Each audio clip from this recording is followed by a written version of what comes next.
할렐루야. 네. 주님께서 여러분의 예배를 기뻐하십니다. 왜냐하면 우리를 교회로 부르셨기 때문입니다. 주님은 교회를 통해서 일하시고 교회를 통해서 하나 되게 만드십니다.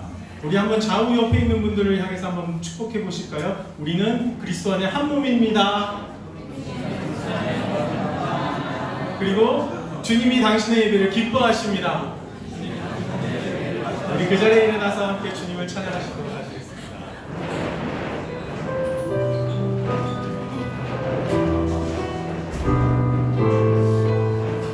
시온의 영광이 시온의 영광이 빛나는 아침 어루병이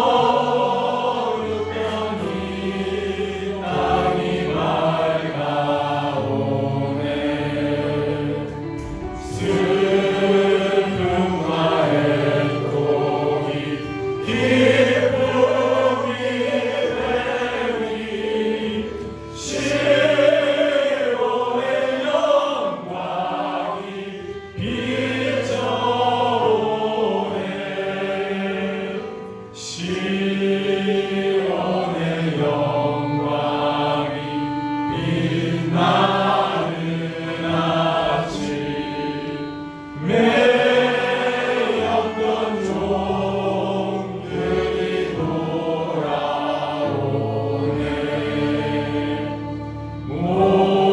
오래전 선지자 꿈꾸던 보유 만민이 다같이 누리겠네 보아라 광야에 화초가 피고 말랐던 시냇물을 넣으네 이 산과 저 산이 마주쳐 들려 주의 순종을 찬송하네 땅들아 나와라 마른 섬들아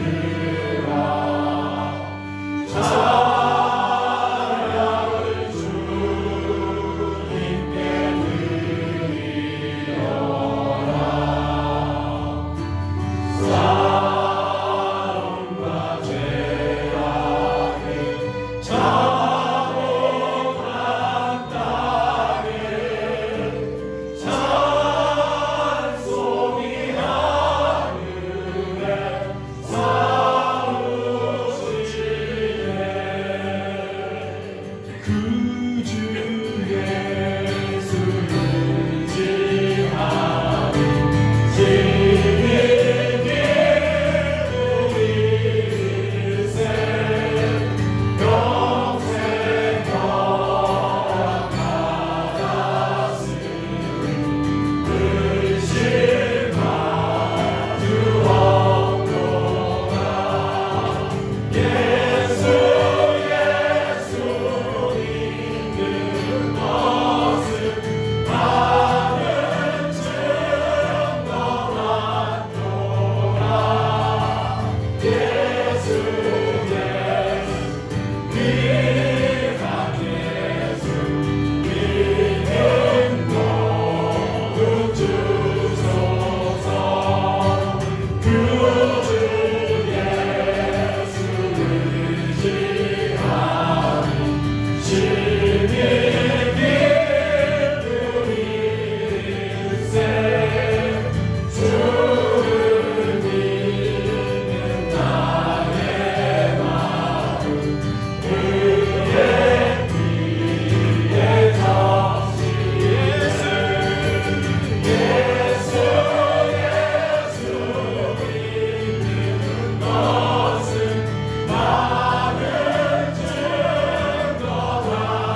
우리 옆에 있는 자매분들 한번 다시 한번 말씀해 보시겠어요? 주님이 당신의 예배를 기뻐하십니다.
박수 치면서 주님을 선포합시다. 예수 열반의 소망 예수 우리의 위로자 주는 온 땅에 영원한 소망 예수 어둠 속에 예수 변함없는 진리 주는 온 땅에 빛이 되시네 국민을 위해 죽으시고 다시 사신 생명의 주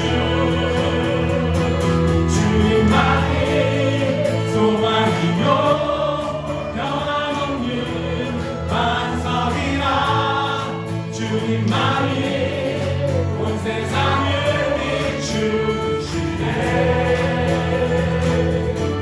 그 죽음에서 부활하신 우리 구주 영광의 왕 주를 믿는 모든 자의 소망 되신 모든 사람이 주를 믿네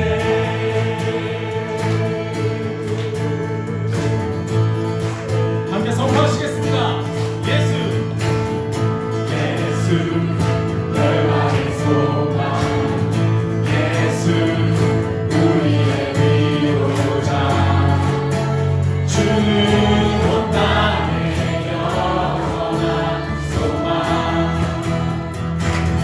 예수 어둠 속의 빛 예수 변함없는 진리 주는 온 땅에 빛이 되시네 우리를 위해 죽으시고 다시 사신 생명 우리를 위해 죽으시고 우리를 위해 죽으시고 다시 사신 생명의 주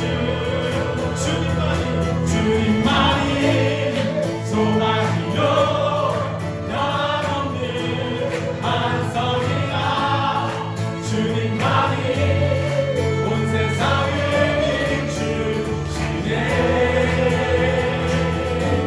그 죽음에서 부활하신 우리 구주 영광의 왕 주를 믿는 모든 자의 소망 되신 주님만이 소망이요 주님만이 소망이요 변함없는 반석이라 주님만이 온 세상을 비추시네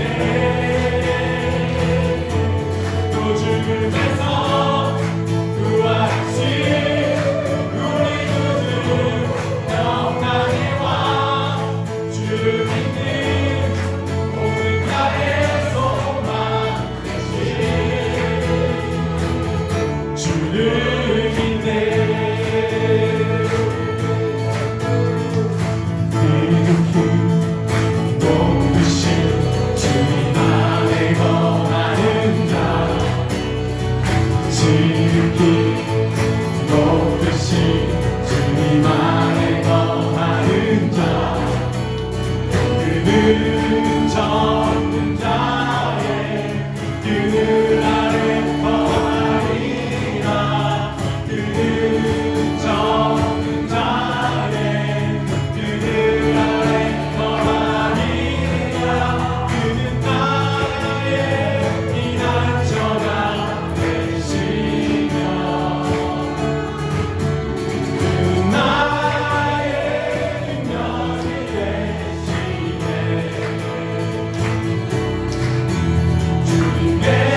주님의 손길 한다는 곳 없네. 주님의 말씀을 갈망하는 우리에게 하늘의 비밀 알려주시네. 어두운 가운데 있던 세상에 빛으로 오신 하나님의 아들, 그의 말씀을 믿는 모든 이들에게 하늘의 영광 비춰주시네. 하나님 말씀으로 아버지 마음으로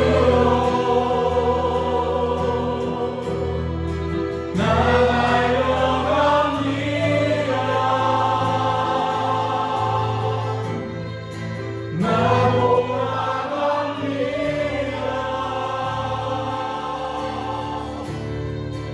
말씀이 육신되어 말씀이 내 삶 되어 주가 이곳에 주님 은혜 아래 이루소서.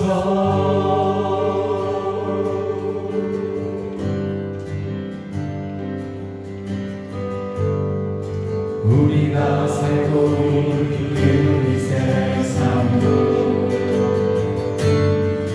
주님의 손길 한다는 곳 없네. 주님의 말씀을 갈망하는 우리에게 하늘의 비밀 알려주시네. 어두운 가운데 있던 세상에 빛으로 오신 하나님의 아들, 그의 말씀을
듣지 못했던 마음 주님의 성령 오셔서 보지 못했던 나의 눈 주를 보게 하시네 듣지 못했던 마음 주님의 성령 오셔서 보지 못했던 나의 눈 주를 보게 하시네 하나님 말씀으로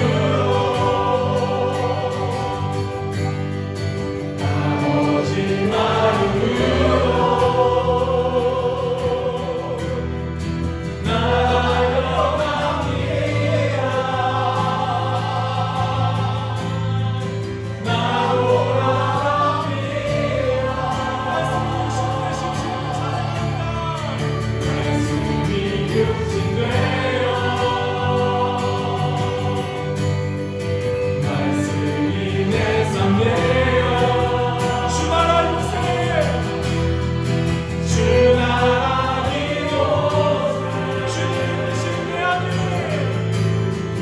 주님 뜻대 아래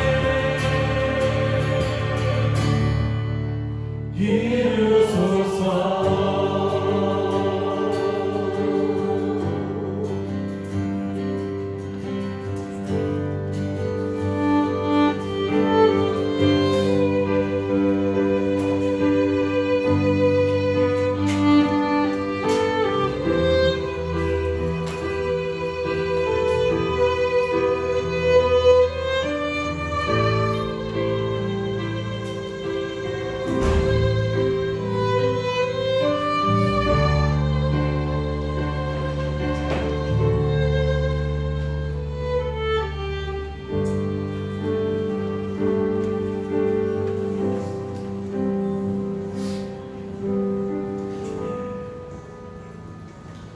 오늘 예배에 주님이 온전히 받으시고 신령과 진정으로 드리는 예배 가운데 성령이 임재하는 은혜로운 예배가 되도록 다 같이 기도하겠습니다. 좋으신 아버지 하나님, 주님 앞에서 전심으로 소리치고 주님 함께 모여 예배드리고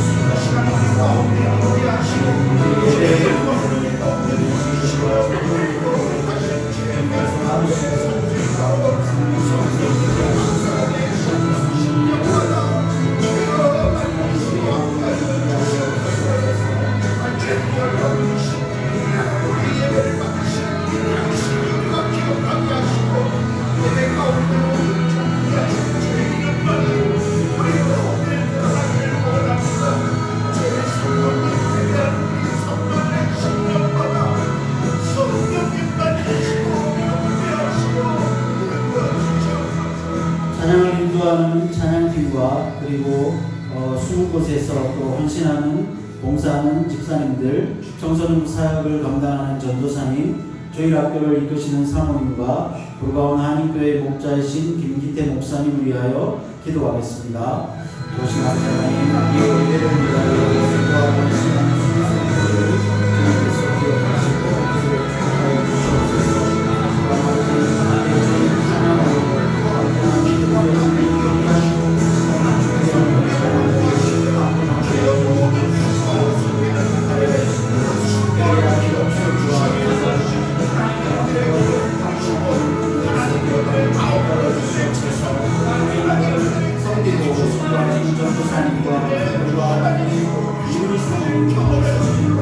교회 앞으로를 아버지께서 인도하여 주시고 또 이 교회를 인도하시는 목자로서 섬기시는 교회 목사님께 그 언제나 성령이 충만하게 하시고 여기까지 불건함으로 우리들에게 귀한 말씀을 선포하는데 부족함이 없게 하여 주시옵소서.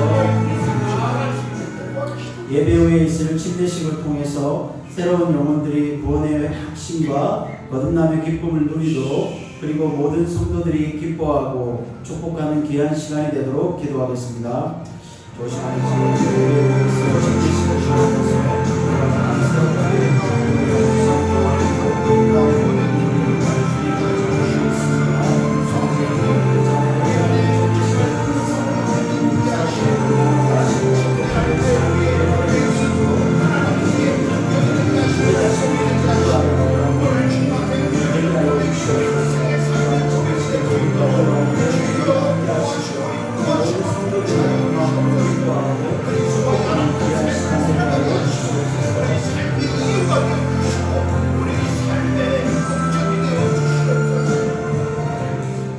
나나시 산제이 쿠말 전도사의 사역과 IBS 신학교의 현지인 사역자 양성 그리고 이 땅의 한인 선교사님들의 안전과 사역을 위해서 기도하겠습니다. 아버지 하나님, 나나시 산제이 쿠말 전도사의 영광을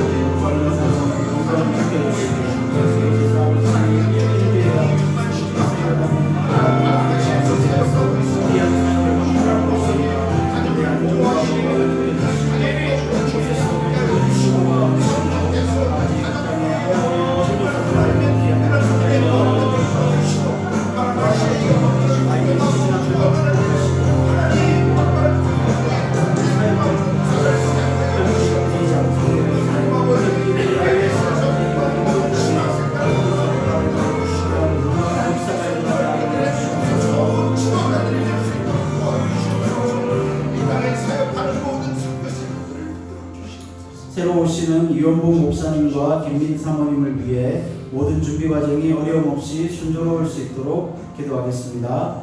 아버지 이 교회에 새롭게 준비되어 오시는 이원봉 목사님, 김민 사모님을 위하여 아버지 준비하는 모든 과정 가운데 어려움이 없을 수 있도록 순조롭게 진행하게 하시고 아버지 그런 준비를 마치고 기억하시고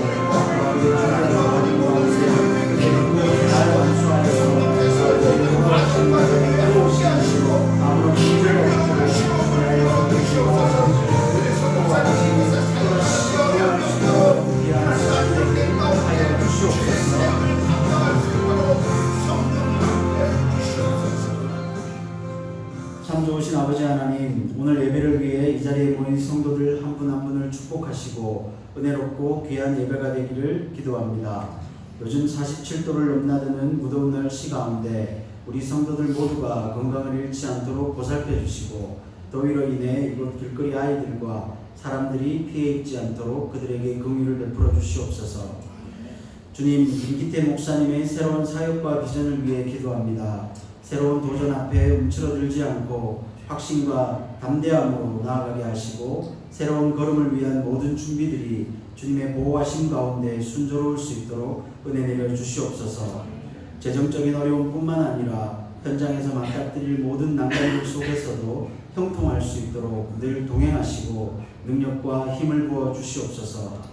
주님, 불가온 한인교회를 위해 기도합니다. 새로 오실 이원봉 목사님과 김민 사모님의 인도 입국을 위한 모든 준비들이 어려움 없이 순조로울 수 있도록 도와주시고 이를 위해 기도하고 수고하는 청빙위원 한 분 한 분의 수고와 헌신을 기억하시고 각자의 사명을 잘 완수할 수 있도록 하여 주시옵소서. 새로운 변화 가운데 성도들이 동요하지 않고 교회를 위해 기도하게 하시고 그리하여 우리 교회가 한인 사역을 위해 앞으로도 귀하게 쓰임받는 교회 되게 하여 주시옵소서. 감사합니다. 모든 말씀 우리 주 예수 그리스도의 이름으로 기도합니다. 아멘. 오늘 주시는 말씀은 사도행전 3장 1절에서 10절 말씀입니다. 우리 손주나 자매가 나와 봉독할 때 우리 모두 다 같이 일어나셔서 오늘 주시는 주의 말씀을 우리가 듣겠습니다.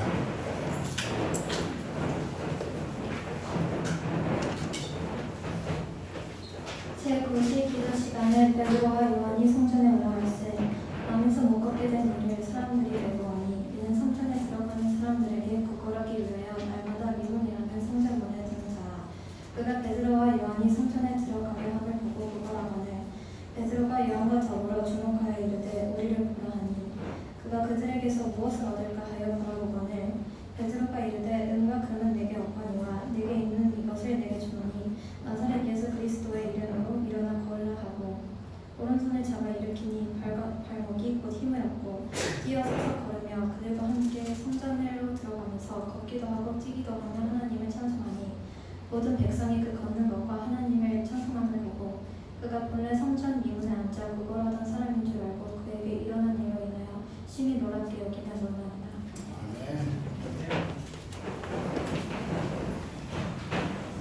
오늘 침례받는 우리 이한정 자매가 나와서 자신이 왜 침례받는지 간증해 주시겠습니다.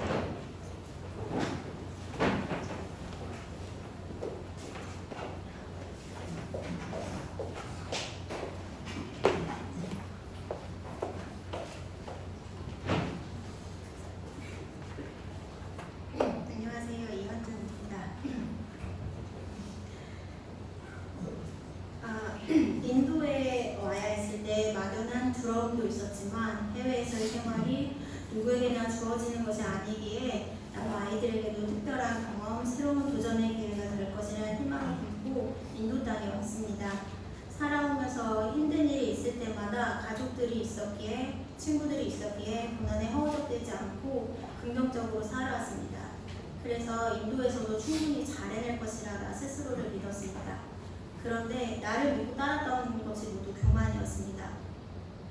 의지할 곳은 남편뿐인 인도 땅에서 회사 생활에 바빠 지쳐있는 남편, 스스로 해결할 수 있는 것이 너무 적어 남편에게 의지할 수밖에 없는 상황, 영어가 안 돼서 제약되는 많은 것들, 특히 아이들이 외국 친구들을 사귐에 있어 도움을 주지 못하는 점에서 스스로 점점 작아지고 초라해졌습니다. 그래서 나를 남과 비교하게 되었고 내 아이의 장점보다 부족한 점을 걱정하게 됐습니다. 사람은 사귐에 있어 스스로 벽을 만들고 고립되어 갔습니다. 이것이 나를 지키는 것이라 생각한 것 같습니다. 한 번씩 남편과 다툴 때 남편은 저에게 이렇게 말했습니다. 한국에 있을 때는 안 그랬는데 왜 그러냐? 왜 스스로 부족하다 생각하느냐? 아이들 충분히 잘 돌보고 있다. 우리 애들 충분히 잘하고 있으니 장점을 봐야지 왜 비교하느냐. 그렇게 힘들면 그냥 한국에 돌아가자. 그러나 이대로 포기하고 한국에 돌아가고 싶지 않았습니다. 절대 그러고 싶지 않았습니다. 나에게 주어진 이 기회를 이대로 포기하고 패배자처럼 돌아가고 싶지 않았습니다. 인도 땅에서 나에게 주어진 소중한 기회를 다시 잘 붙들고 싶어서 부르가온 한인교회를 찾았습니다.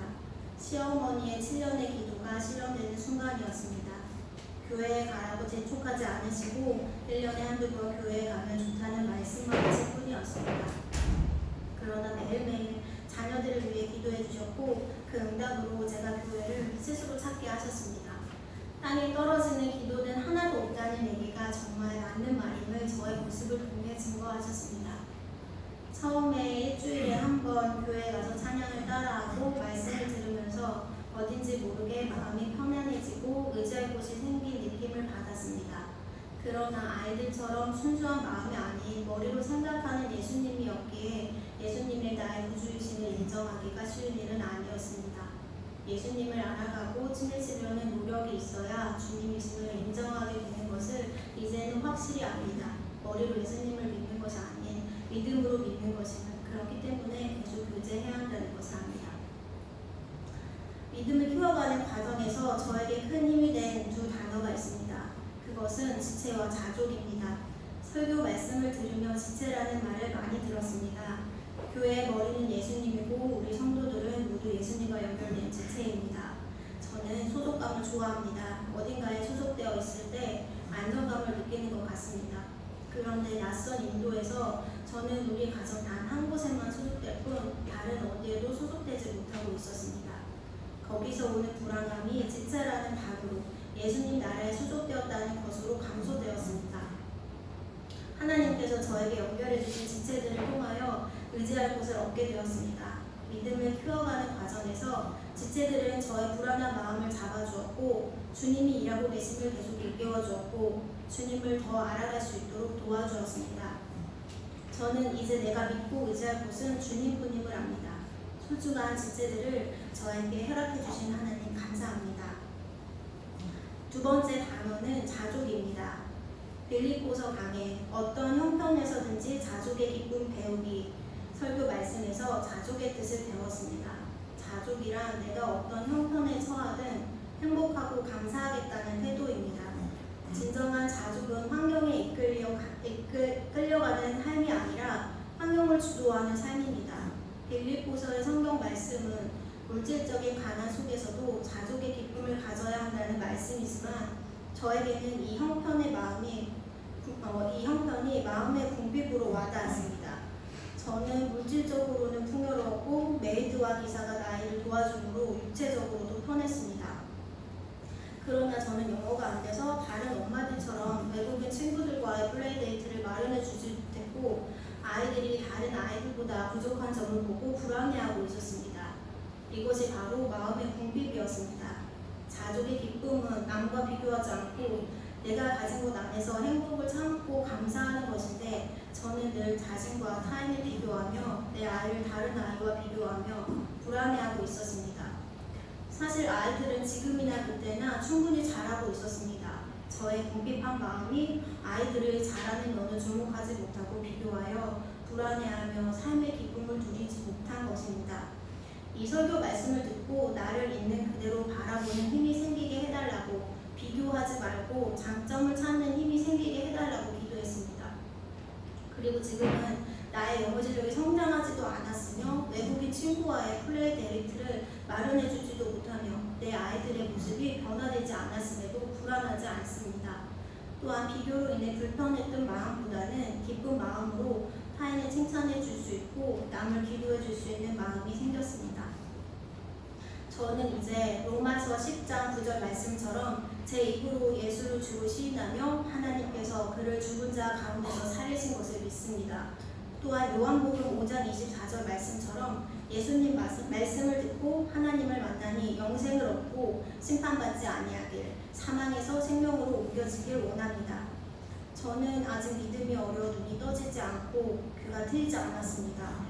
저의 눈과 귀가 밝아져 요한계시록 3장 20절 말씀처럼 예수님의 음성을 듣고 문을 열어 예수님이 저에게 들어오시길 기도합니다. 그래서 성령님과 더불어 먹을 수 있길, 늘 함께할 수 있길 기도합니다. 찬양을 듣고 말씀을 읽고 기도를 통해 하나님과 교제하겠습니다. 그리고 시어머니의 7년의 기도가 땅에 떨어짐 없이 저를 주님의 자녀가 되게 하심처럼 이제는 제가 남편을 위해 기도하겠습니다.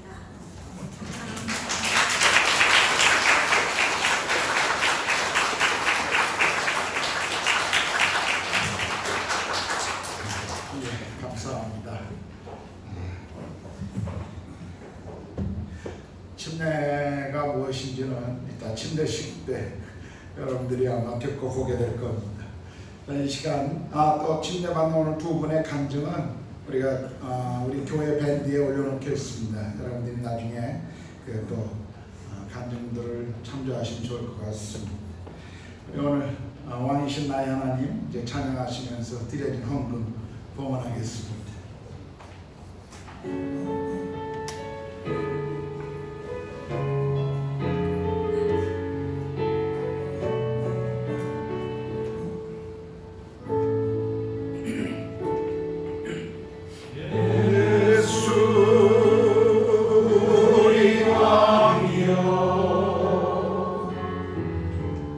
이곳에 오셔서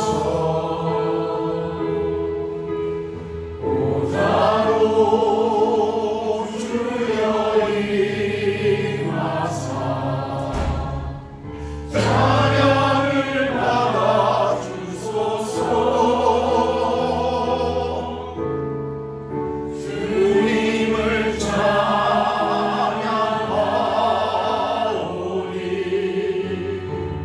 주님을 경배하오니 왕이신 예수여 오셔서 찾아와서 다스리소서.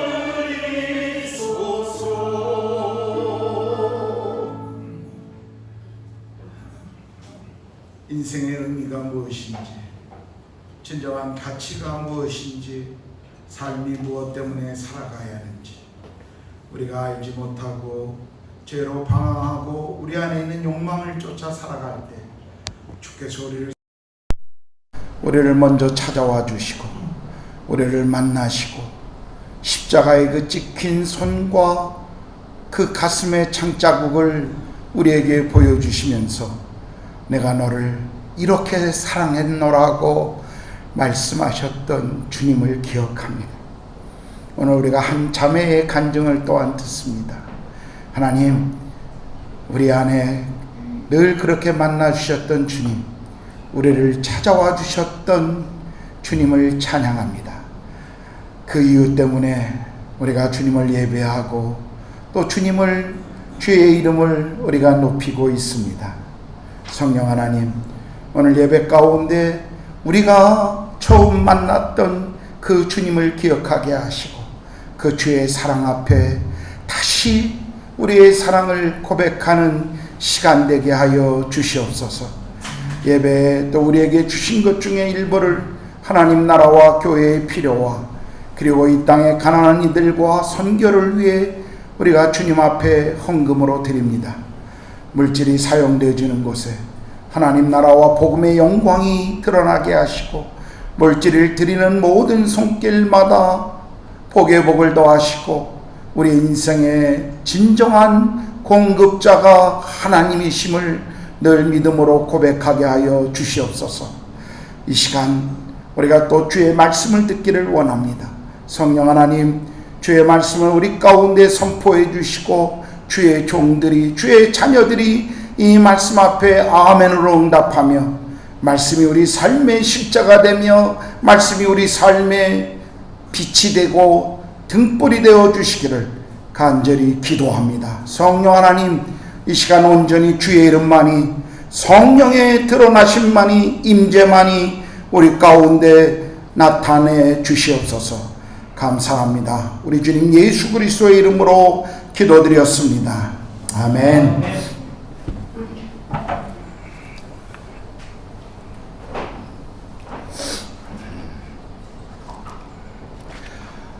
오늘 사도행전 4번째 시간입니다. 사도행전을 강의하는 이유는 제가 처음 말씀드렸던 것처럼 다시 한번 우리 구르가온 한인교회를 향한 주님의 마음이 무엇인지, 또 우리 성도들을 향한 하나님의 마음이 무엇인지를, 또 우리 교회가 어떻게 계속 나아가야 하는지를 이 말씀을 통해서 보기를 원함입니다. 오늘은 4번째 시간인데요, 제 3장입니다. 제가 늘 선교지에서 시간을 돌아보니까 외국 생활을 28년 동안 했더라고요. 선교사로 살아가면서 한국에서 손님들이 오실 때마다 늘 모시고 가서 이렇게 설명하는 곳이 한 곳이 있습니다. 카자크에 있을 때는 러시아 정교회, 그리고 카자크의 이슬람 모스크였습니다. 인도에 와서는 종종 힌두교 사원을 안내해주고 또 설명하곤 했습니다. 이런 종교시설을 방문할 때마다 한결같이 공통적으로 경험하는 것은 그 사원 앞에 늘 서 있는, 앉아 있는 구걸하는 거지들입니다. 그들은 입구에 서서 그 사원에 예배하러 오는 자들 또는 그곳을 보러 오는 자들에게 손을 내밀어 구걸을 하고 있습니다. 아마도 종교적인 시설에 오는 사람들이 일반적인 사람들보다는 그가 가지고 있는 종교심 때문에 더 많은 궁율과 자비를, 그리고 보상심리 때문에 더 많은 구걸을 할 것이다, 그렇게 도와줄 것이다 라고 아마 거지들이 생각하고 거기 모여 있을 것입니다. 오늘 우리가 읽었던 성경 본문도 비슷한 상황을 우리에게 보여주고 있습니다. 우리는 그동안 사도행전 1장, 2장을 통해서 교회가 어떻게 탄생했으며 교회의 첫 모습이 무엇인지, 무엇을 진정한 가치로 여겼는지를 보았습니다. 오늘 본문에서는 교회가 진정으로 주어야 할 것이 무엇인지, 세상을 향해 우리가 나누어야 할 것이 무엇인가를 함께 보기를 원합니다. 오늘 본문 1절, 2절은 이렇게 시작하죠. 제9시 기도 시간에 베드로와 요한이 성전에 올라갈새 나면서 못 걷게 된 이를 사람들이 메고 오니 이는 성전에 들어가는 사람들에게 구걸하기 위하여 날마다 미문이라는 성전문에 두는지라. 오늘 본문은 세 종류의 사람들이 등장합니다. 성전 미문 앞에 앉아 구걸하는 거지, 그리고 그를 도와주고 있었던 사람들, 그리고 사도 베드로와 요한이었습니다. 첫 번째 우리가 보기를 원하는 것은요, 나면서부터 못 걷게 된 이 안진뱅이인 거지의 삶을 좀 보려고 합니다. 이 사람은 장애인으로 태어난 것도 서러운데 거지였습니다. 아마도 부모가 가난하여 유산을 물려줄 수 있거나 어떤 경제적인 혜택을 줄 수가 없었던 것 같습니다. 그는 적어도 자기가 가지고 있는 자원이나 능력으로는 스스로 살아갈 수 없는 사람이었습니다. 누군가 도움을 받지 않고는 살아갈 수 없는 사람이었죠. 그러나 이 안진뱅이 거지에게도 칭찬할 만한 것은 있었습니다. 그는 지혜가 있었습니다.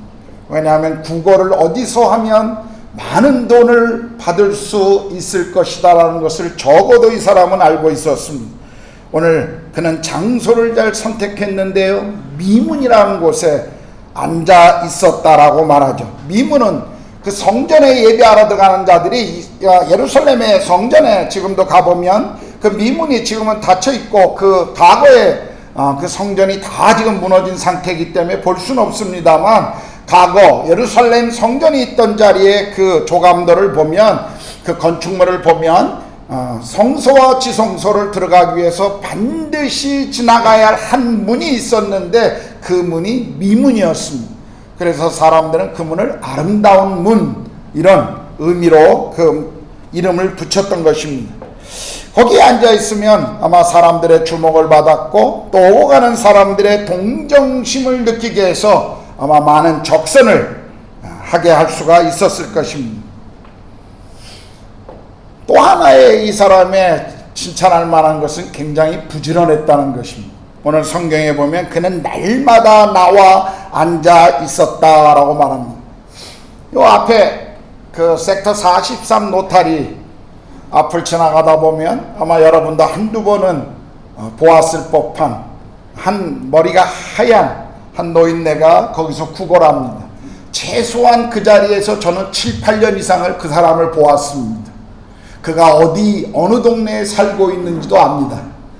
그의 출퇴근 시간도 알고 그가 하는 행동도 압니다. 참 늘 허리를 굽히고 지팡이를 잡고 있지만 집에 돌아갈 때는 허리를 펴고 얼마나 당당하게 걸어가는지 참 많이 보았습니다. 하여튼 부지런하게 늘 그 자리에 와서 그 교통의 체증이 막히는 그곳에서 매일 빠지지 않고 구걸하는 그 사람을 저는 본 적이 있습니다. 지금도 여러분들이 지나가다 보면 그 할아버지, 아마 제가 볼 땐 제 나이보다도 어린 사람일 겁니다. 인도 사람들이 우리가 보기에 굉장히 나이가 있어 보이기 때문에, 그런데도 늘 거기 있죠. 이 사람은 이런 부지런함에도 불구하고 그의 삶의 변화는 사실 하나도 없었습니다. 그는 그저 날마다 거지였었습니다. 그냥 소망 없이 살아가고 있는 한 사람의 가난뱅이에 불과했었습니다. 우리가 무언가를 열심히 하고 부지런히 하고 지혜롭다고 하는 것이 늘 우리 인생에 도움을 주는 것은 아닙니다. 그것을 왜 하고 있는지, 그리고 그것은 무슨 목적이었는지를 전혀 알지 못한 채 그저 열심히, 그저 힘을 내고 열정을 갖고 있는 사람들을 우리는 주변에서 볼 수가 있습니다. 정말 이 가난한 이 안진뱅이가 필요했던 것은 무엇이었을까요? 그는 아마 다시 일어나 걷는 것이었을 것입니다. 그러나 나면서부터도 한 번도 걸어본 적이 없는 사람이었기에 아마 그의 인생에 일어난다고 하는 것은 이미 그것은 포기한 상태였을 것입니다. 우리가 사도행전 4장 22절에 보면 이 사람의 나이가 약 40세를 전후했다라고 그렇게 기록하고 있습니다. 아마도 40년 동안 이 사람은 자신의 인생에 무슨 근본적인 변화가 있겠는가, 그냥 이대로 살아가는 것이 내 인생, 그저 하루하루 주어지는 돈으로 먹고 사는 것이 내 인생의 만족이라고 아마 그는 삶을 어느 정도 포기한 채로 살아가고 있었을 것입니다. 지금 자신의 삶에서 변화를 포기한 이 사람은 무엇을 하고 있죠? 우리가 성경에 보면 성전 입구에 앉아 있으면서도 그는 하나님에 대해서 별로 관심이 없었습니다. 아마 그의 마음에 오고 가는 예배자들을 보면서 예배한다는 것, 어떤 종교 생활을 한다는 것, 그것은 배가 불러 시간적 여유가 있는 사람들이 하는 행동이지 나같이 가난하고 배고픈 사람이 어찌 그것을 할 것인가, 하루하루 먹기 바쁜 나 같은 사람이 무슨 예배인가, 그렇게 아마 생각했을지도 모르겠습니다. 이 거지에게는 성전 앞에 앉아 있으면서도 그는 하나님보다는 여전히 자기 삶에 자기가 필요한 몇 푼의 돈에 매여 있는 것을 우리가 보게 됩니다. 오늘 이 안진뱅이의 삶을 보면서 오늘 우리 주변에 살아가고 있는 현대인의 모습을 우리는 또한 발견할 수 있지 않습니까? 안진뱅이처럼 그는 육체적으로 마비되어 있지만 그러나 우리의 심령 안에 영적으로 마비된 채 자기 삶의 변화를 기대하지 않고 자기가 무엇이 인생의 진정한 필요인지도 알지 못한 채 그저 매일매일을 살아가고 있는 사람들을 우리가 얼마나 많이 보고 있습니다.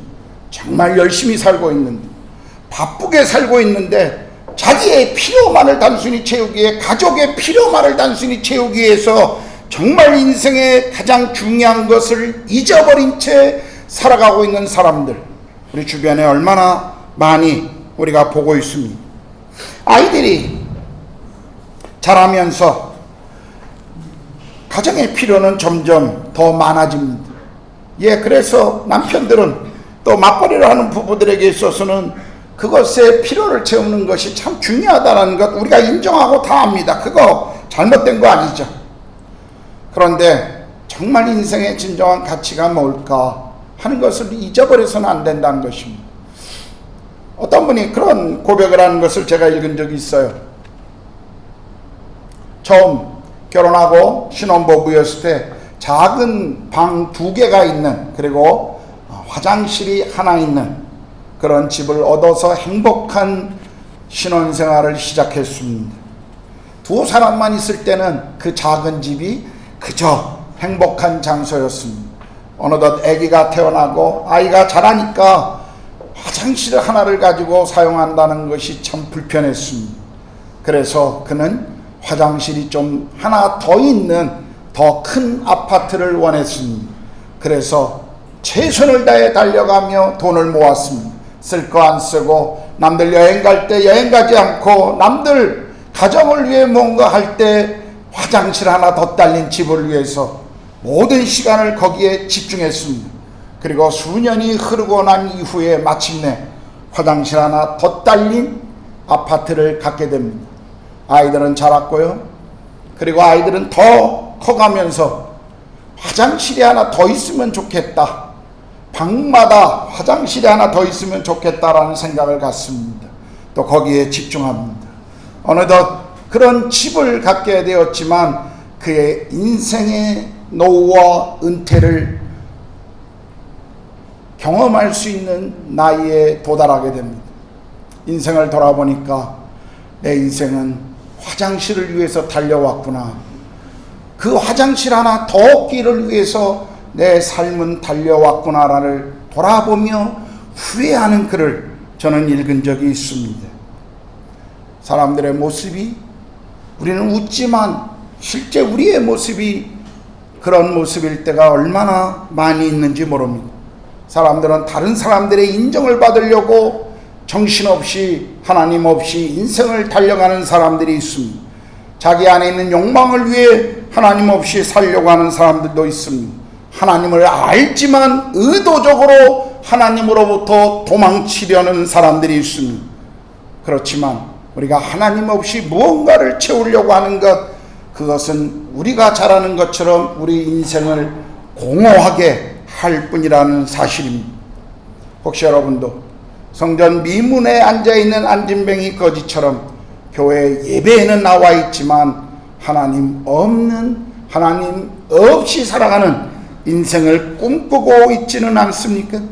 열심히 살고 있는데 무엇 때문에 열심히 사는지도 모르고 살아가고 있지는 않나요? 어떤 의미에서 아예 변화는 포기한 채 그냥 하루하루를 살아가고 있지는 않습니까? 자, 첫 번째가 안진뱅이 거지였다면 두 번째 등장하는 사람은 이 거지를 날마다 성전 미문 앞에 데려다주는, 도움을 주는 사람들입니다. 이 사람이 가족인지 이웃인지 친구인지는 우리가 정확히 알 수는 없습니다. 그러나 참 고마운 사람들입니다. 마음이 참 따뜻하고 착한 사람들입니다. 성전에 날마다 예배하러 다니는 사람들에게 어떤 이들에게는 이 거지가 그저 귀찮은 존재였을 것입니다.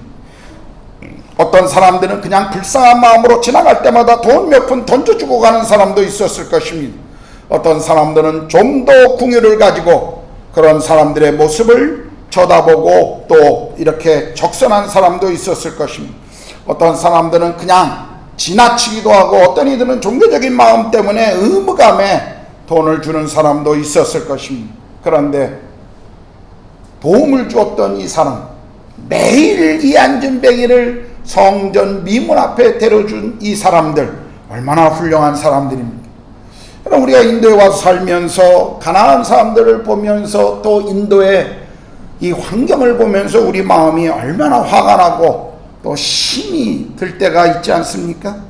교차로에 서서 구걸하는 사람들을 보면서 애써 우리가 매일 경험해야 되기 때문에 그 어린아이들의 시선을 외면하려고 하는 우리의 태도들을 보면서 또는 잘 때 잘 곳이 없어서 그저 길 위에 그냥 누워 자는 사람들을 보면서 그리고 내가 주는 몇 푼의 돈이 저들의 인생에 무슨 도움이 될까 그 자괴감에 오는 그리고 엄청난 가난의 짐을 지고 가고 있는 이 인도의 가난한 사람들의 모습을 보면서 내가 할 수 있는 게 뭘까 그런 생각이 들 때마다 참 우리의 마음은 이 가난의 문제를 외면하고 싶을 때가 있습니다. 그래도 우리가 기억해야 할 것, 우리가 인도에 머무는 동안 인도 모든 이들의 가난의 문제를 해결해 줄 수는 없다 할지라도 지금 내 앞에 있는 한 사람의 삶의 문제를 우리는 도와줄 수 있을 것입니다. 우리는 할 수 있는 대로 가난한 이들을 도와야 합니다. 그것이 우리가 해야 할 일이죠. 우리 교회가 이 땅에서 해야 할 일 중에 하나입니다. 그러나 교회가 가능한 많은 가난한 이들을 위해 우리의 재정을 사용하려고 노력하지만 그러나 우리가 주어야 할 것이 단지 물질만이라고 생각한다면 그것은 오늘 성경이 우리에게 가르치려고 하는 것은 아닙니다. 세상은 정말 자기들의 필요가 진정한 필요가 무엇인지를 알 필요가 있습니다. 그걸 알아야 돼요. 무엇이 정말 결핍인지를 세상은 알 필요가 있습니다. 이것을 알게 하는 것이 교회이며 이것을 알게 하는 것이 그리스도인들의 책임인 것입니다. 제 제자 중에 한 명은 수원 역전 주변에서 노숙자나 가난한 이들을 위해서 매일 밥을 이렇게 나눠주는 그리고 약을 제공하는 그리고 그들을 찾아가고 방문하고 도와주는 그런 사역을 하는 선교단체에서 간사로 일하고 있습니다. 좋은 대학을 나온 자매입니다. 오랫동안 다른 이들을 그리스도의 제자로 세워가는 일을 섬겼던 자매였습니다. 그런데 자신은 파트타임 잡을 가지고 있으면서 자기도 넉넉하지 않은 그런 삶을 살아가면서 더 어려운 사람들을 돕고 있는 그 자매를 볼 때마다 제 마음이 참 존경스럽기도 하고 또 한편으로는 짠하고 정말 마음이 무거울 때가 있습니다. 세상적인 시각으로 보면 전혀 쓸모가 없는 유용성이 없는 사람들을 진심으로 사랑하고 그들을 위해서 사랑으로 삶을 드리고 있는 그 자매의 모습 참 제가 존경하지 않을 수 없는 그런 자매입니다. 우리는 가난한 이들에게 빵을 주어야 합니다. 그러나 빵과 함께 정말 세상이 원하는 것이 세상이 필요로 하는 것이 무엇일까를 우리는 고민해야 합니다. 안전뱅이를 성문 앞에 갖다 앉는 도움을 주는 것도 중요하지만 그러나 더 중요한 일이 있습니다. 가난한 자들 위한 섬김과 구제, 교회가 해야 될 일이지만 가장 중요한 일은 아닙니다. 거기서 우리는 멈춰서는 안 됩니다. 그래서 세 번째로 정말 교회가 해야 할 가장 중요한 사역이 무엇인지를 세 번째 사람들을 통해서 보려고 합니다. 자, 세 번째 베드로와 요한입니다.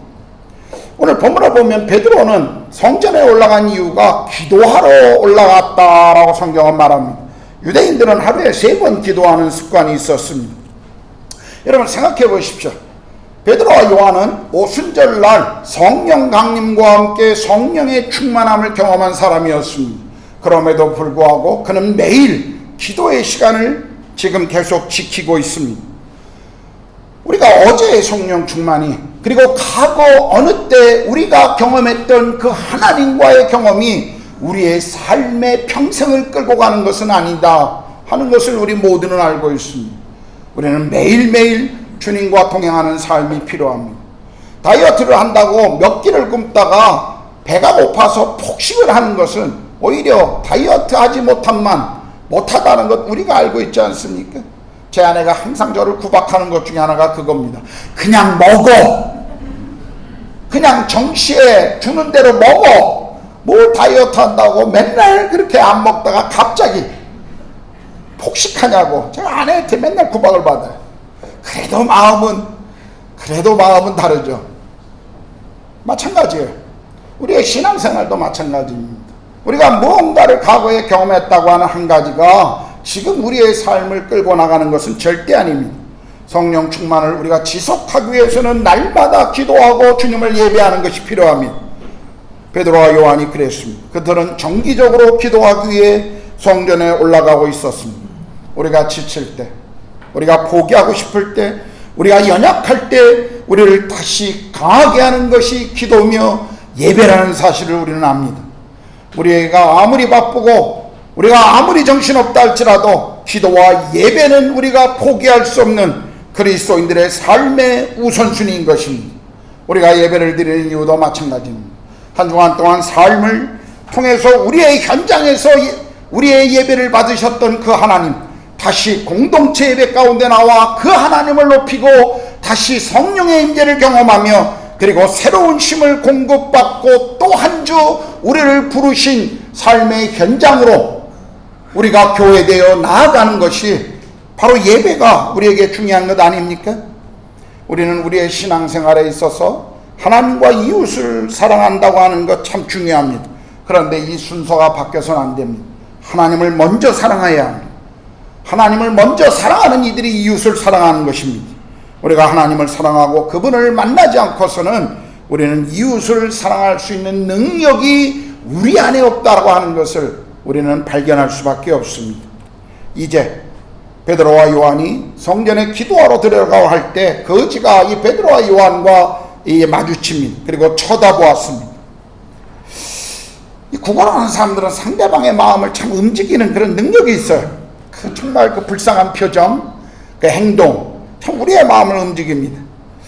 베드로와 요한은 지금 기도하러 가고 있었는데 이 사람을, 자기들의 앞길을 막고 있는 이 사람을 귀찮게 생각하지 않았습니다. 불편하게 생각하지도 않았어요. 그의 기도의 생활을, 그 목적을 방해하는 사람으로 보지도 않았습니다. 오히려 베드로와 요한은 오늘 성경에 보니까 안진뱅이를 주목하여 바라보았다라고 말합니다. 베드로와 요한은 이 거지에게 정말 필요한 것이 무엇인가를 그는 알고 있었습니다. 그래서 베드로와 요한은 6절에 이렇게 말합니다. 같이 한번 읽겠습니다. 6절이요. 시작. 은과 금은 내게 없지만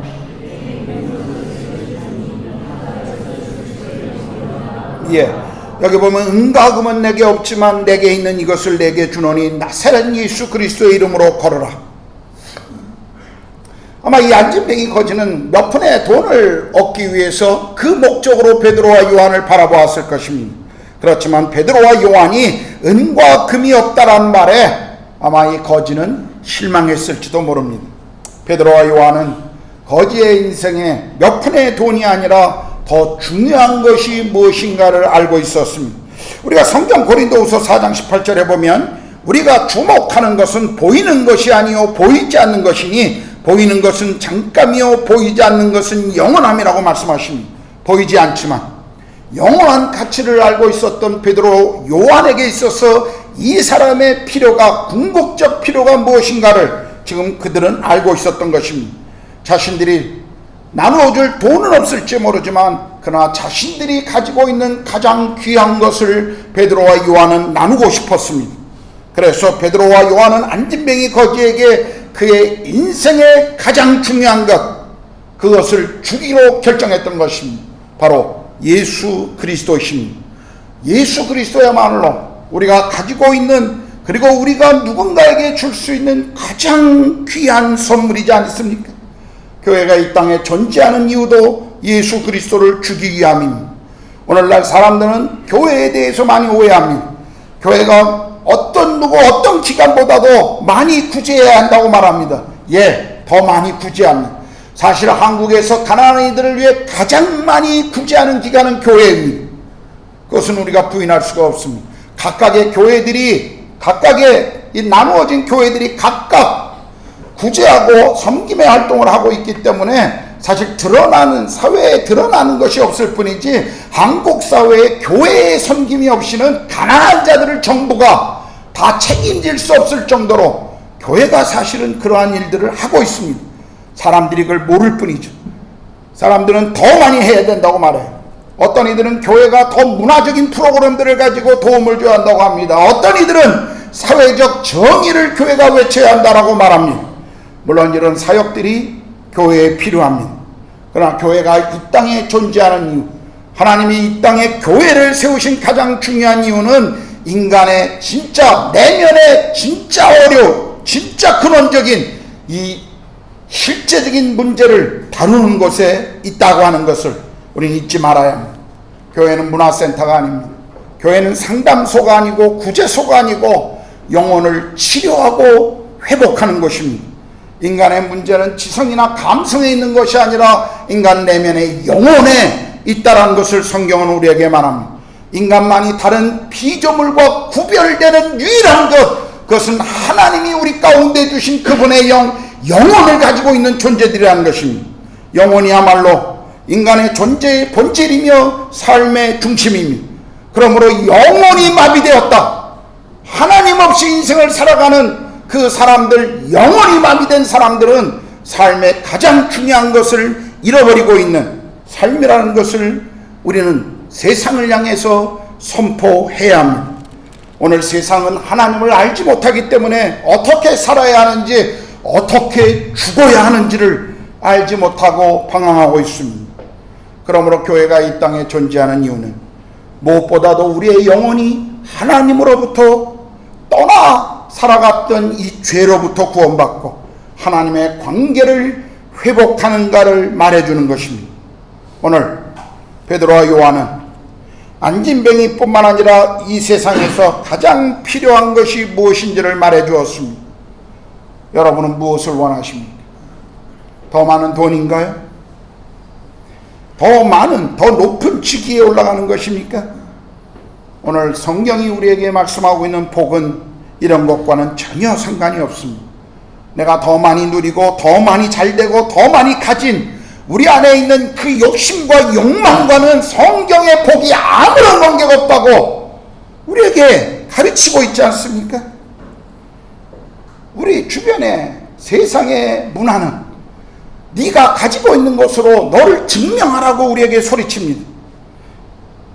네가 무언가를 성취해야만 네 자신을 증명하게 될 것이라고 이야기합니다. 내가 누구인지, 내 인생의 진정한 가치가 무엇인지를 정말 알려면요, 나를 만드신 그 하나님, 그분과 직면해야 한다는 것입니다. 그 하나님을 만나야 돼. 오직 예수 그리스도 그분을 통해서 주어주시는 은혜만이 우리에게 필요한 것입니다. 우리가 아무것도 한 것이 없는데 오히려 하나님을 거부하고 우리의 인생을 마음대로 살아갔는데 그분이 우리를 먼저 찾아와 주시고 그분이 우리를 구원하시기 위해서 십자가에 죽으시고 우리와 영원히 함께 하시겠다고 약속하셨던 그 약속, 이게 기독교가 말하는 능력이에요. 이것이 기독교가 말하는 복인 것입니다. 전능하신 하나님, 창조주이신 하나님, 지금도 역사를 주관하시는 하나님, 그 하나님이 나의 아버지이십니다. 이 사실을 우리가 진정으로 믿는다면 우리는 이 땅에서 줄 수 있는 그 어떤 복보다도 더 많은 것을 가지고 있는 사람들입니다. 아니, 사실 우리는 전부를 가진 사람들입니다. 여러분, 천국을 성경이 어떻게 묘사하고 있습니까? 모든 것을 팔아 살 만큼 가치 있는 것이라고 말하지 않습니까? 모든 것을 다 던지고서 얻을 수 있는 것이 천국이라고 말하지 않아요? 우리는 그 천국을 예수 그리스도로 말미암아 얻은 사람들입니다. 우리는 하나님을 아버지라고 부를 수 있는 그분의 자녀들입니다. 그렇다면 우리에게 무엇이 더 필요하겠습니까? 우리 삶에 무엇을 추구해야 될까요? 하나님 없이 영원한 멸망 가운데 있었던 우리를 그분이 찾아와 주셨습니다. 영원한 저주 아래 있던 우리를 예수 그리스도의 사랑과 은혜로 우리를 구원해 주셨습니다. 죄로 말미암아 방황하고 공허했던 우리에게 살아가야 할 이유가, 목적이 무엇인지를 그분은 가르쳐 주셨습니다. 우리가 전하는 복음의 능력이 이것입니다. 이것이 우리에게 가장 귀한 것이죠. 그래서 우리는 우리 삶에 가장 존귀하신 분, 가장 놀라우신 그분 예수 그리스도를 증거하는 것입니다. 이제 방학을 맞이해서 많은 분들이 한국을 방문하게 될 것입니다. 한국에 있는 사랑하는 가족과 아마 친구들을 만나고 그들에게 줄 선물들을 열심히 아마 지금 준비하고 있을 것이라고 생각합니다. 그러나 정말 우리 가족들에게 주어야 할 가장 귀중한 것이 무엇인지를 여러분 가기 전에 한 번은 적어도 고민해 보십시오. 믿지 않는 가족들에게, 아직 하나님을 알지 못하는 사람들에게 정말 내가 전해야 할 것이 무엇인지, 정말 주어야 할 선물이 무엇인지를 생각해 보십시오. 때로는 믿지 않는 가족들 속에서 홀로 신앙생활하기 때문에 그 이유 때문에 조롱받고 무시받을 수도 있습니다. 얼굴을 붉히더라도 정말 하나님이 주고자 하는 것을 우리는 주어야 합니다. 예수 그리스도의 복음입니다. 그분만이 구원자요 소망이 되신다는 메시지입니다. 마음이 아픈 것은 많은 분들이 부모의 건강은 걱정하면서 그분들의 영혼에 대해서는 두려움이 없다는 것입니다. 그분들의 영혼에 대해서 이제 얼마 후면 우리가 이 땅에서 헤어지게 될 때, 물론 가고 오는 순서, 오는 순서는 순서대로 왔지만 가는 순서대로는 사실 그렇게 온 순서대로 가지 않습니다. 적어도 그래도 나보다 연로해서 먼저 떠나셔야 할 그 부모들의 영혼에 대해서 우리는 정말 염려하고 기도해야 합니다. 그 영혼들이, 부모님들이 영원한 심판, 저주의 그 자리로 갈 수밖에 없는 그 영혼들을 붙들고 우리는 정말 기도해야 합니다. 우리가 사랑하는 사람들에게, 그리고 일상 속에서 우리가 만나는 사람들에게 우리 안에 있는 가장 귀한 것, 소망에 관한 이유를 묻는 자들에게 대답할 것을 항상 예비하라고 말씀하신 것처럼 우리 안에 있는 예수 그리스도를 우리는 나눠야 합니다. 우리 가족과 이웃이 예수 그리스도를 알아야 하는 것이 우리가 가져야 할 중요한 기도의 제목이 되어야 합니다. 기억하십시오. 비록 은과 금은 없어도 내 안에 예수 그리스도가 있다면 우리는 모든 것을 가진 행복한 사람들입니다. 은과 금을 쫓아갔던 그것에 관심을 가지고 가치를 두는 삶이 아니라 이제는 예수 그리스도가 하나님의 나라의 가치가 우리 삶의 중심이 되어야 합니다. 어떤 의미에서 현대의 교회는 은과 금은 너무 많이 가지고 있는데 나사렛 예수 그리스도를 잃어버리고 있지 않는지 심히 염려스러울 때가 많이 있습니다. 우리는 다시 초대교회의 영성을 회복해야 합니다. 우리 교회도 비록 은과 금은 없다 할지라도, 그것이 부족하다 할지라도 우리 안에 예수 그리스도, 그분을 향한 그리스도가 살아계셔서 역사하시는 그런 교회가 되어야 할 것입니다. 오늘 베드로와 요한은 이 안진뱅이를 향해서 이렇게 소리쳤습니다. 나사렛 예수 그리스도의 이름으로 걸으라. 하나님의 소원은 우리가 걷는 것입니다. 베드로는 이 거지를 향한 하나님의 마음이 무엇인지를 알고 있었습니다. 여러분은 어떻습니까? 혹시 여러분은 영적으로 지금 안진뱅이는 아닙니까? 늘 성전 앞에 있는 이 거지처럼 예배에는 나오고 있지만 혹시 여러분 하나님 없이 인생을 살아가고 있지는 않습니까? 주일 한 번의 예배가 여러분 일주일의 삶에 아무런 영향력을 주지 못하고, 그리고 그냥 한 번이 내 신앙생활의 전부인 것처럼 살아가고 나머지 날들은 내 마음대로 살아가는 그런 시간들을 갖고 있지는 않습니까? 교회 예배에는 오고 있지만 무언가 여러분의 삶을 붙잡고 영적 마비를 일으키는 무언가 붙잡힌 그런 삶을 살고 있지는 않습니까? 그렇다면 우리는 일어나셔야 합니다. 여러분을 일어나지 못하게 하는 것들이 무엇입니까? 미래에 대한 두려움인가요? 아니면 변화에 대한 두려움입니까? 아니면 여러분 마음 가운데 깊이 자리 잡고 있는 어떤 상처인가요? 아마 여러분 중에 오랜 시간 영적으로 마비되어 있기 때문에 이제는 포기한 채로 다시 일어서려고 하는 소망조차 가지고 있지 않는 분들이 있다면 그럼에도 불구하고 다시 일어나셔야 합니다. 주님이 내미는 손을 붙잡으셔야 합니다. 그 손을 붙잡고 다시 일어나셔야 합니다. 일어나셔서 걸으시고 일어나셔서 그분을 찬양하시고 일어나셔서 뛰셔야 합니다. 여러분 있는 자리에 그저 머물러 있지 마십시오. 그냥 앉아 있지 마십시오. 우리에게는 우리를 다시 일으키시기를 원하시는 그 예수 그리스도가 우리에게는 있습니다. 그분이 내미는 손 다시 붙잡고 일어나십시오. 그리고 걸으시고 뛰시고 하나님을 찬양하십시오. 기도하겠습니다.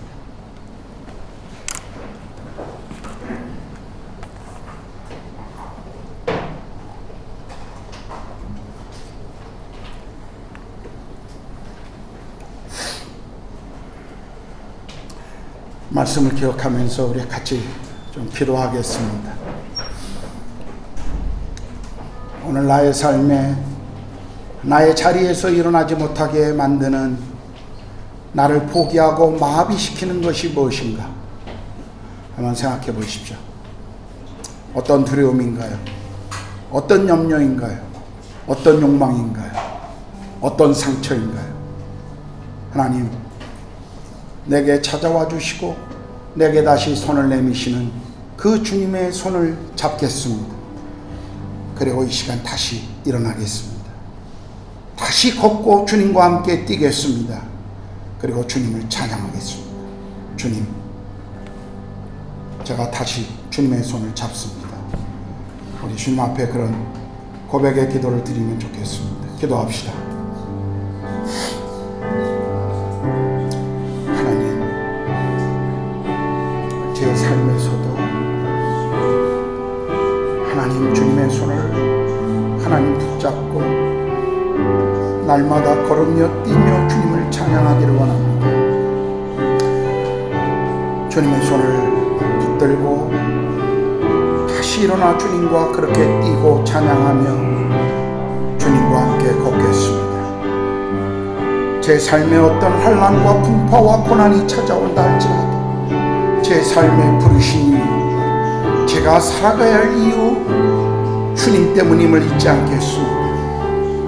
주님이 내미는 손 저를 다시 받으시고 환영하시는 주님의 그 음성 앞에 날마다 서겠습니다. 나의 연약함 앞에 때로는 무너져버리는 내 자신의 그 연약함 속에 하나님 울고 있고 포기하기만 하지는 않겠습니다. 주님 일어나겠습니다. 주님과 함께 걸으며 뛰겠습니다.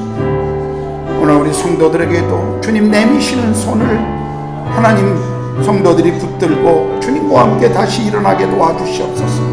사랑하는 우리 지체들 속에 하나님 이들을 일어나지 못하게 하는 염려와 두려움과 상처와 그리고 패배와 하나님 우리의 삶을 붙들고 있는 그 모든 환경 가운데 주여 우리가 일어나겠습니다. 주님과 함께 일어나겠습니다. 주여 우리 성도들의 삶에 우리 지체들의 삶에 다시 일어나는 은혜를 허락해 주시옵소서.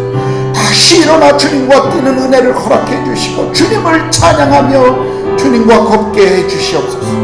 오 성령 하나님, 우리 공동체를 다시 한번 주의 은혜 앞에 서게 하여 주시옵소서. 하나님 아버지, 오늘 우리를 찾아오시고 손을 내미시는 그 주님의 손을 우리가 붙잡기를 원합니다. 그리고 주님과 함께 다시 일어서기를 원합니다. 주님과 동행하기를 원합니다. 그리고 우리의 삶에서 우리를 찾아와 주신 그 주님을 또 다른 이들과 나누기를 원합니다. 성령 하나님, 우리가 어디에 있든 어떤 자리에 있든 우리와 동행해 주시고 우리에게 주신 그 놀라운 은혜를 우리가 머무는 곳에서 드러내는 하나님의 자녀들이 되게 하여 주시옵소서. 우리를 사용해 주시옵소서. 우리를 하나님 그렇게 인도하여 주시옵소서. 우리 공동체가 다른 것이 아닌 예수 그리스도만을 높이며 주님만을 드러내는 공동체가 되게 하여 주시옵소서. 은과 금은 내게 없으나 나사렛 예수 그리스도의 이름으로 명하노니 하나님 우리 공동체가 비록 재정적으로 또는 주변에 환경적으로 가지고 있는 것이 부족할지 모르지만 우리 안에 예수 그리스도만이 충만히 있기를 원합니다. 예수 그리스도가 우리 교회의 주인이시여 우리 삶의 전부이심을 하나님 우리가 고백하기를 원합니다. 주님, 교회의 주인이 주님이십니다. 주님이 우리를 다스리시고 우리 지체들을 그렇게 인도하여 주시옵소서. 감사합니다. 우리 주님 예수 그리스도의 이름으로 기도드렸습니다. 아멘. 예, 예배가 마치면 바로 여러분 샌드위치를 받으시고 가지 마시고 그라운드에 가시면 우리가 침례탕인데 그곳에 모여서 찬양하면서 침례 받는 분들이 옷을 갈아입고 오는 동안 좀 함께 기도하시면서 기다려 주시면 좋겠습니다. 다 같이 일어나셔서 교회여 일어나라 우리 찬양합시다.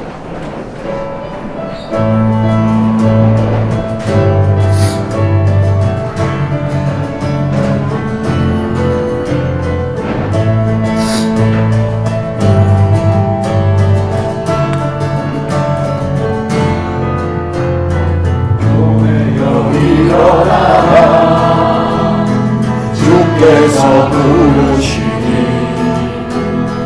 두려움과 실패 내려놓고 교회여 일어나라 교회여 일어나라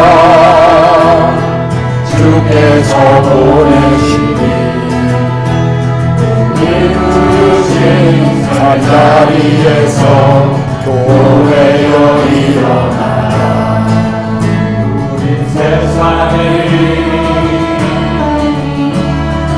하나님의 편지 그 교회 통해 세상이 주를 보이라 일어나라 아버지 사랑으로 아버지 능력으로 그 빛을 비추라 노래하라 아버지의 사랑을 아버지의 크심을 이 삶의 노래로 주님을 나타내라 일어나라 일어나라 아버지 사랑으로 아버지 능력으로 노래하며 그 빛을 비추라 노래하라 아버지의 사랑을 아버지의 크심을 이 삶의 노래로 주님을 나타내라